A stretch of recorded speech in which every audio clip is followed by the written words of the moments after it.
walking back into the Portland Trail Blazers locker room and having a quick word with one of the fans as he made his way back into the locker room. Terry with Kid Nowitzki, Haywood because Chandler has 2 fouls, and Peja Stojakovic in for Marion, who has 2. Rudy Fernandez on the floor for the Portland Trail Blazers. Nicholas Batum, Wallace, Miller, and Aldridge. Yeah, smaller lineup here for Portland. Going to try to generate some offense with quickness and attacking this Dallas Mavericks team here off the dribble. Wallace has the last 6 for Portland. Has a matchup he favors against Peja Stojakovic. Gives it to Aldridge. Kid runs at him, and Aldridge with the touch. His shot from 15, 16 feet is absolute money.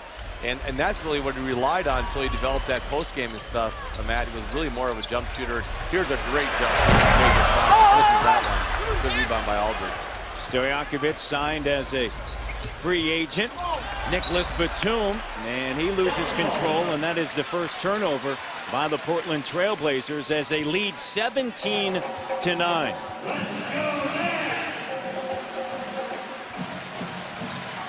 Game 1, Portland, their largest lead, 6. They led late in the fourth quarter, 5:47 on the clock. It was 72-66 when Wallace had that steal and then a turnover. Haywood, shot clock down to 2. Double comes, loses it. Batum scoops it up and quickly into the front court. Miller calling for it, instead to Aldridge. Now they'll set it up. Miller driving, knocked away, and it's going to be Blazer basketball. Good hands by Jay Kidd there on Miller. And you know, right now the Dallas offense is really struggling. And Portland right now has just got a little bit more energy, and they're a little bit more handsy, a little more active on the defensive end. Batum steps back. It's a 3, and it's off the side of the rim. You talked about getting Wesley Matthews more involved, as well as Gerald Wallace. Well, Matthews had the first 2. The last 15 have been scored by Wallace and Aldridge. Nowitzki misses there. Tough defense by Batum. The 3. Kid steps into it. Wallace the other way, gets behind the D. Oh man, when you answer a big 3 by Jason Kidd with a run-out layup off of a make, you know that, first of all, Coach Carlisle is going to be very upset that he didn't get back. But secondly, you know Wallace is really sprinting the floor hard. And I like this matchup. I think Dirk Nowitzki's just too big and too long for Batum. I think this is the worst defender to guard Dirk Nowitzki.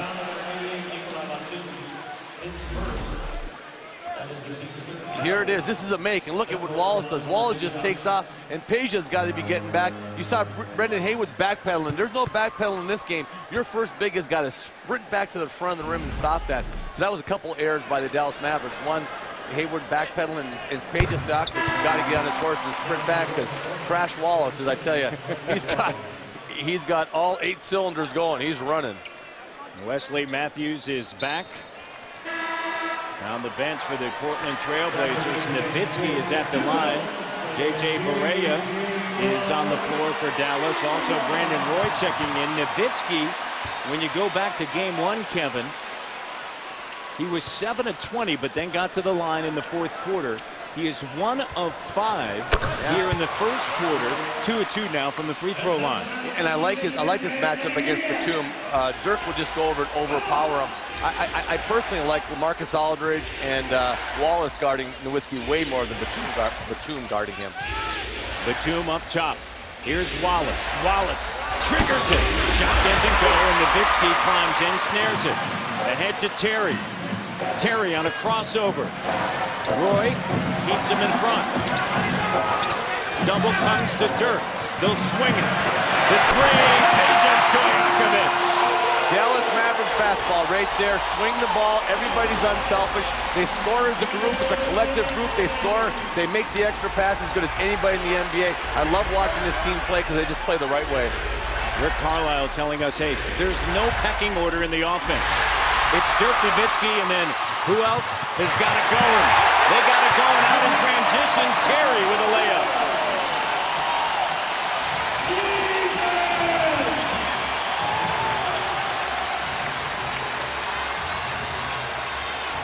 A 7-0 run by the Mavs to tie it at 19.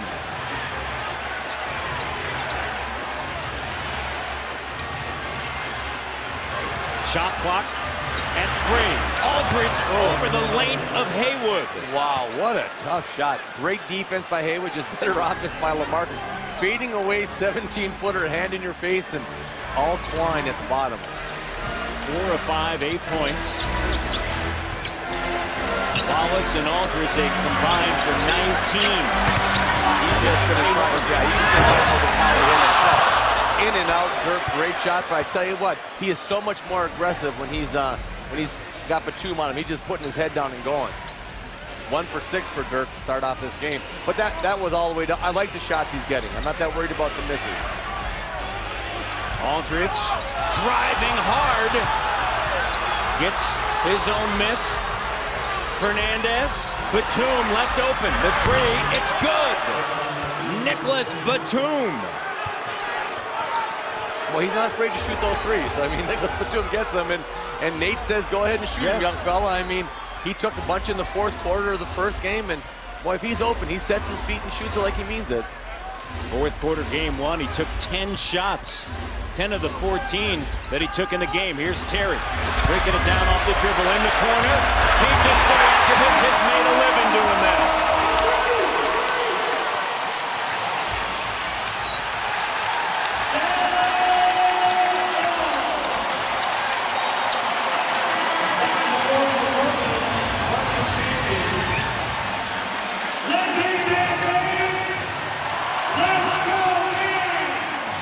Blazers by 2. Stojakovic coming in for Marion has hit a couple of big threes. Deflected and out of bounds by Gerald Wallace. Big swings in his first quarter. You know, Portland comes out, looks really good. Dallas makes a couple substitutions. They went really small with Berea and JJ and Terry in the backcourt, and it really picked up the energy, and they started going. And they'll get a good shot with 2.2. They're a great late game execution, late clock execution team. Terry deep in the corner, shot doesn't fall as he fired it over Brandon Roy. What a first quarter here. Game 2 between the Mavs and the Blazers. A lot of fun to watch. They're getting after both teams playing high intensity, Matt. 24-22. Blazers with the advantage as we head to the second quarter. Welcome back to Dallas. It's a Ford Coach's Corner with Nate McMillan. And, Coach, you had the urgency you wanted, but how did Dallas make that run? Well, they made a run late in the quarter. We turned the ball over, got a little sloppy with our offensive execution, and they were able to get out in transition. What's Wesley's status right now? He just told me he was ready to go. All right, and I did talk to Wesley Matthews real quick, and he said that he was fine. He passed out on the court for a couple seconds, but he's fine. Officially a forehead contusion. Patty Mills is on the floor right now for Portland. The 3 by Terry doesn't go. Fernandez, Camby, Batum, Roy, and Mills. J.J. Berea guarding Mills. Peja Stojakovic, Terry, Haywood on the floor. Wow, that was a bad shot by Rudy. Rudy got pretty excited on that one. Step back, tough contested shot. Take a look at the first quarter numbers. 50% for Portland and a combined 19 of the 24. Haywood on the inside by Wallace and Aldridge. Corey Brewer checking in for the Dallas Mavericks. Minute into this second quarter, game 2. Batum spinning around and making the shot. That's what we were talking about, Matt. Anytime they have a size advantage like that, they're going to put him in the post. You got Batum against Terry. They feel his length. He can go over the top and get a shot anytime. So the Trailblazers are going to play old-fashioned mismatch basketball with the second unit. And this really shows you how deep both teams are as Berea takes a jump shot, misses it. There's one starter on the floor. There's 9 reserves on the floor right now, Matt. That shows you the depth of both teams. Mills didn't play in game 1. Corey Brewer didn't play in game 1 for Dallas. Brandon Roy's shot doesn't go, and Roy was just 1 of 7 on Saturday. Berea turns it over. Terry hustling back. Batum slam dunk. And that's one thing you can't do. Portland will run out turnovers. They turn you over. They're a good defensive team, but boy, you really got to take care of the ball against them, Matt, because if you start turning it over, it gets them off to the races. Terry to three. Too strong. Fernandez taps it, and Camby comes away with it. Bench scoring for Dallas. They have 12 points. Portland has 7 all, produced by Nicholas Batum. 4-point advantage for the Blazers. Their largest lead, 8. They led 17-9, and then Dallas closed out the quarter, the opening quarter, on a 13-7 run. Roy gives it up. Mills. Shot doesn't fall, and Corey Brewer comes away with it. J.J. Barea is going to crank up the three. Short. They're just firing away. I was just going to say, they're not afraid to shoot threes, I'll tell you that much. Yeah, it's up and down. I thought they'd pound it inside. They said, heck no, we're just going to jack threes here. What happened to all that scrappy stuff? Yes. Brandon Roy is fouled. Let's go down to Atlanta and E.J. Ernie?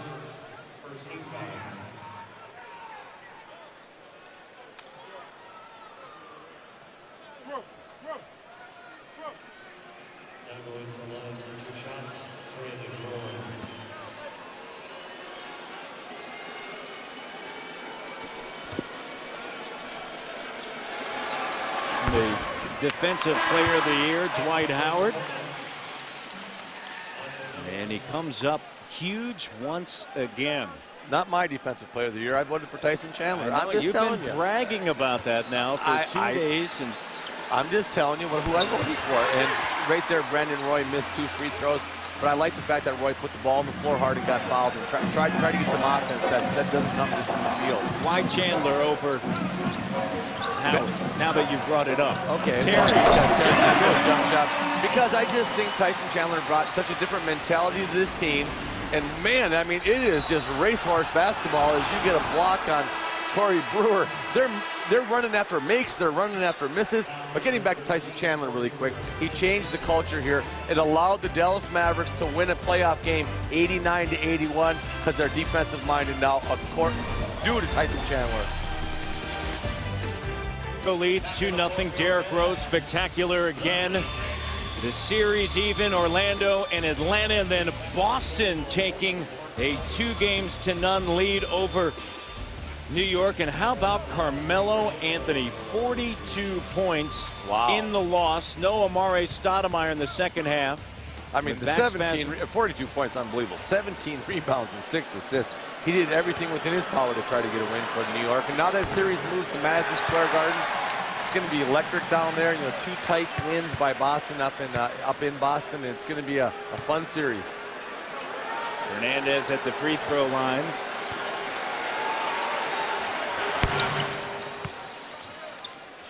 Fast break points. Portland is +6 in that category. Marion back on the floor. Stojakovic, Haywood, Terry, and Barea. Miller for the Blazers with Fernandez. Aldridge returns. Camby and Batum. From the short corner, Peja Stojakovic. Nice little face up by Peja. Hard dribble right, little fadeaway. Solid defense by Batum. Just better offense by Peja. Stojakovic already with 8 points. Game 1, he had 6, played 19 minutes. Fernandez thought about the three, gives it to Aldridge. Back down, spins end line, fading, pops out, and he's fouled. He's headed to the free throw line.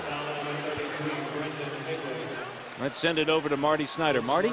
Well, Matt, Nate McMillan told me this morning that this team must play with a sense of urgency today that was missing, he felt like, at the end of Game 1. He said his final quote to his team today was, "Shut up and play," and that was probably partly to himself after the $35,000 fine from the NBA on yesterday. But he said, you know, we have to play with a sense of urgency and push the ball. Even in the last huddle, told the guys, every chance you get, move the ball up the court, move the ball up the court. Very counterintuitive to what the Blazers have really played all year long.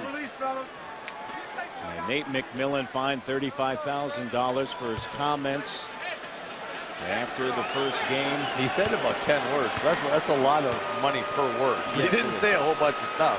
2 free throw attempts in the fourth quarter by Portland, 19 in the fourth quarter by the Dallas Mavericks. And they got him $35,000 fine.